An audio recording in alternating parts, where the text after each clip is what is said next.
First, it's the time when the Congress was given the power for the first time to take money from, take out employment taxes. This is an anniversary. This is the 100th year. So, just wanted to let you know that now that we're going to talk about the offering. The tax season. I was thinking about it, and as I'm sure a lot of you are, and everybody's gathering their documents and putting it all in the shoebox or whatever it is you gather them and put them in to take them to the tax person. Taxes started.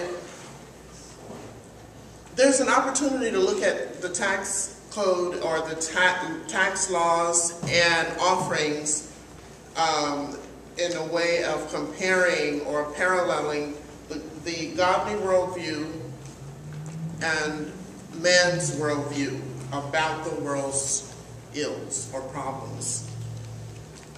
As a human services professional, this is what I do all the time. I think about what the world views and solutions to social problems, and being a Christian, I think about what God's worldview would be about that same issue.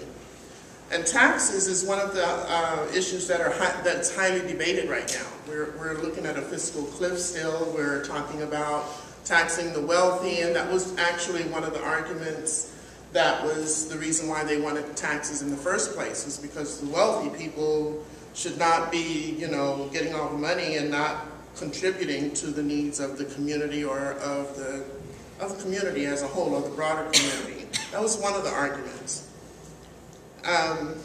Taxes are used to address social issues in a lot of cases. You hear things about infrastructure and the poverty and education, and there's taxes for everything. There's social security taxes, there's payroll taxes, there's unemployment taxes, there's gift taxes, there's sales taxes, there's taxes. And they're all meant to solve or to remedy or to address or to help offset a social ill, right? On the other side, there's the God worldview or the biblical worldview about addressing those issues. And it starts back when when this country began, and there was an attempt to they had the poverty laws, the laws that were in place to address the needs of the poor, community. It was more, everybody depended more on the community to take care of the poverty, the people who were poor, people who didn't have a place to live, or children who were orphaned, or that kind of thing. But over time, there became a need, because there was more immigration, another issue today. Because there were more people coming to this country, the problems grew, the number of people grew, and because it's a man's system, it's destined to fail. It actually started before that in Samuel, when we asked for a leader, other than a godly leader, other than a theocracy. We wanted our own king like the other countries do. And there was a warning about what would happen, including a discussion about taxes, right? So I'm going to shorten this because I know we're way over. And I have this much, but I'm only going to talk about this much right here. So basically, we've talked about all of the taxes and how there's also there's offerings. On the biblical side of it, there are offerings. There are gifts that God has given us. 1 Corinthians 13 talks about the gifts that God has given us. And it's interesting because when I read it this week again for the millionth time, it became clear to me that between chapter 12 and chapter 14 is this chapter about love, which seems to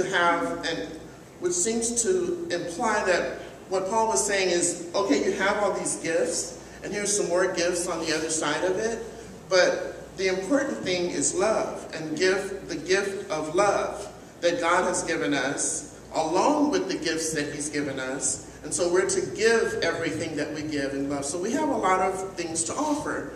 The baskets that we're going to use today are just for the monetary gifts and offerings. But we have other gifts, other offerings, other things that we offer, like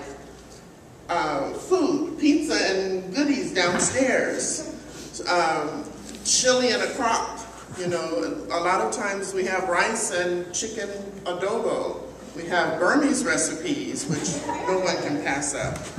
We also have friendship, we have relationship, we have support, we have that smile that is genuine and from the heart, and those are all worthy gifts. But since we can't put all of those things in a basket, and we have also the gifts that we share with those that are not in this room right now.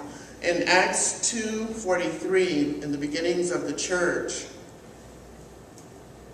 think about the fact that they gave everything.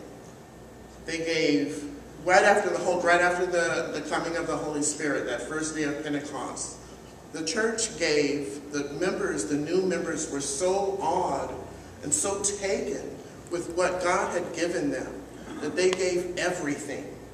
Physical, yeah, but I would venture to say that not only did they give property and physical belongings, they also gave a commitment to relationship as a body of God. And it also mentions that they provided for those who came in. So I think that as we take up the offering, let's remember that what we're putting in the basket is not just money. We're putting in our commitment to what God is doing in his body and what he's commissioned us to do in the world. Let's take up the offering.